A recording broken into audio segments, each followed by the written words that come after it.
Indonesia mendamaikan Korea Utara dan Korea Selatan.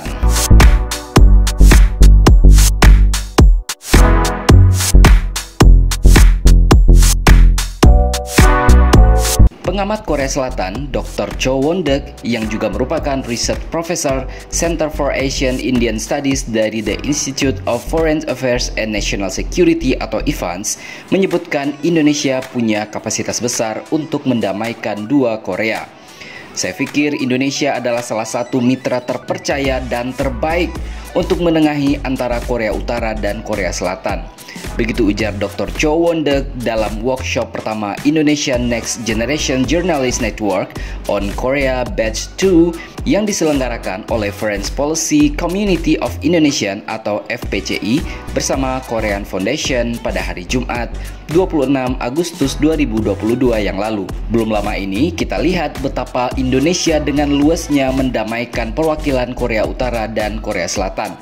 Perdamaian itu terjadi dalam acara yang digelar di Kementerian Luar Negeri Polandia pada hari Sabtu 13 Januari 2018 yang lalu. Lewat akun Instagramnya, Duta Besar Indonesia untuk Polandia, Peter F. Gota, berbagi foto Duta Besar Korea Selatan dan Korea Utara yang saling bersalaman. Saya minta Bapak Duta Besar Korea Selatan di kiri dan Korea Utara di kanan bersalaman ditengahi Duta Besar RI. Mereka tertawa terbahak-bahak senang dan meminta fotonya. Begitu tulis Peter di akun Instagramnya. Kita perlu perdamaian di dunia. Ternyata dua-duanya mereka legowo dan senang. Jadi sebetulnya, these two brothers countries will always be brothers despite how the world look at them. Dua negara bersaudara akan selalu bersaudara meski apapun yang dilihat dunia atas mereka. Begitu tulis Peter.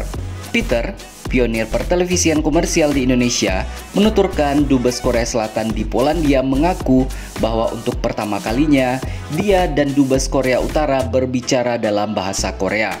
Saya katakan, Indonesia selalu menjadi negara yang menginginkan perdamaian dan Anda berdua adalah saudara kami di Asia. Mereka cukup terharu. Begitu tulis Duta Besar Peter F. Gota.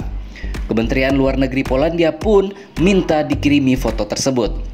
Lantaran foto bersejarah itu terjadi di acara Kementerian Luar Negeri Polandia. Adapun fotografernya adalah staf KBRI Polandia. Presiden Jokowi sempat mengusulkan agar ASEAN dan Korea akan mengundang pemimpin Korea Utara Kim Jong-un hadir di puncak pertemuan. Sehingga Indonesia sebenarnya berperan aktif dalam mengatasi masalah-masalah yang rumit yang telah terjadi.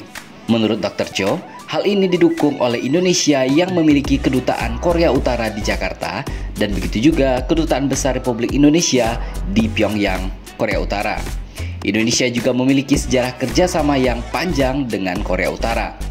Dalam workshop bertema Assessing Indonesia-Korea Special Strategic Partnership Toward its 50 Years Diplomatic Relationship, Dr. Cho juga berbicara soal tantangan dan peluang Indonesia dan Korea Selatan jelang perayaan hubungan diplomatik ke-50 tahun.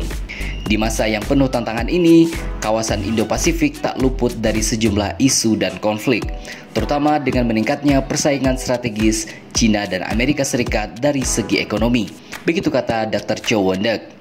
Selain persaingan antara Amerika dan China dalam bidang ekonomi, Dr. Cho turut menyebut pandemi COVID-19 juga menjadi tantangan bersama selama 2,5 tahun terakhir. Dalam hubungan internasional, kita sekarang mengalami perang sekaligus perubahan yang sangat dramatis, sehingga menimbulkan tantangan yang belum pernah terjadi dalam segala bentuk. Dunia menjadi lebih rumit dan terpolarisasi, dan seperti yang saya katakan sebelumnya, kita telah menghadapi tantangan yang sangat sulit dan rumit dalam urusan rantai pasokan. Menurut Dr. Cho, ketegangan dan persaingan di kawasan Laut Cina Selatan turut menambah tantangan yang dihadapi oleh Indonesia Korea Selatan. China membangun fasilitas militer di pulau-pulau di kawasan Laut Cina Selatan.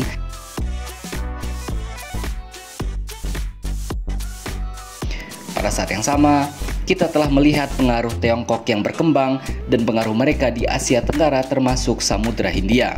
Dr. Cho mengatakan, berdasarkan konteks penelitiannya, pihaknya telah mengasumsikan terjadi penurunan relatif pada peran multilateralisme dan sebagai gantinya terjadi kebangkitan permasalahan yang berujung pada pelemahan identitas di Pasifik.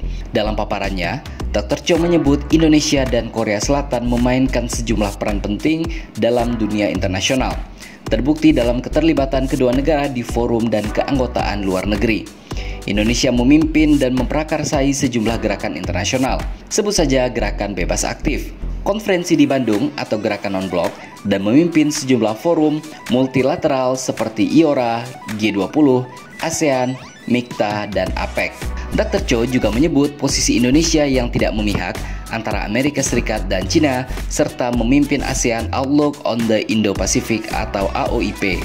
Oleh sebab itu, Dr. Cho menilai bahwa Indonesia adalah partner penting Korea Selatan sehingga mampu menjalin kemitraan strategis ke depannya.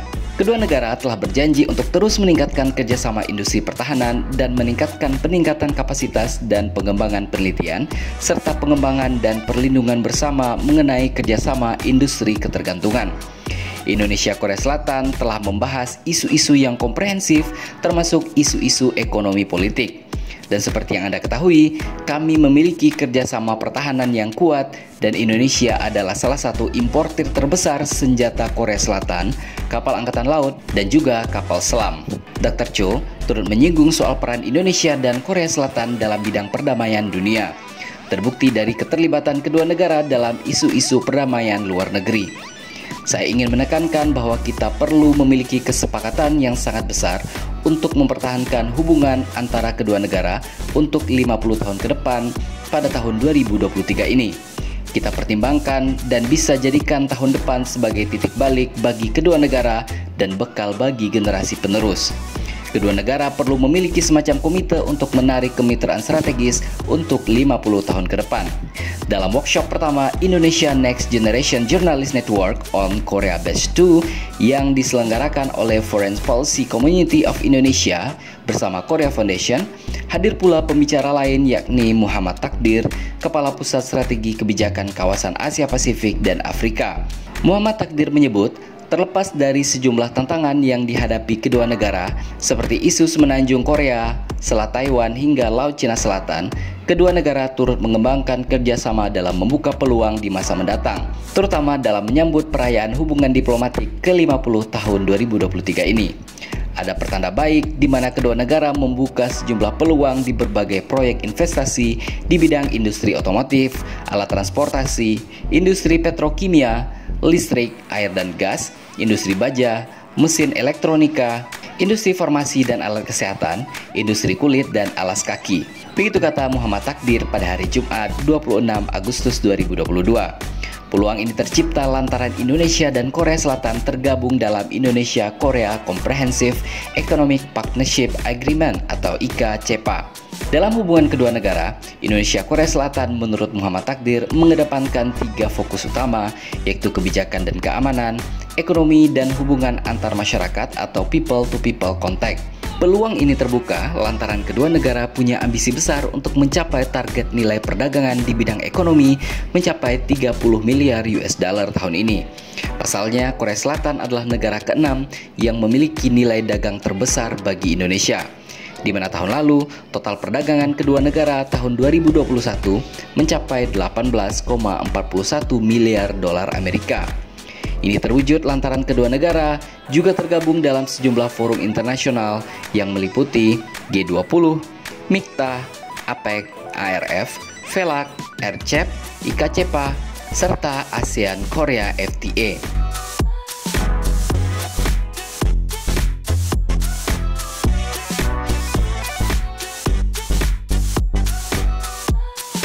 Di sini terlihat jelas bahwa Indonesia punya peran yang besar dalam mendorong perdamaian dua Korea yang jauh lebih baik ke depannya, sesuai dengan amanat pembukaan Undang-Undang Dasar 1945, ketertiban dunia, dan perdamaian abadi.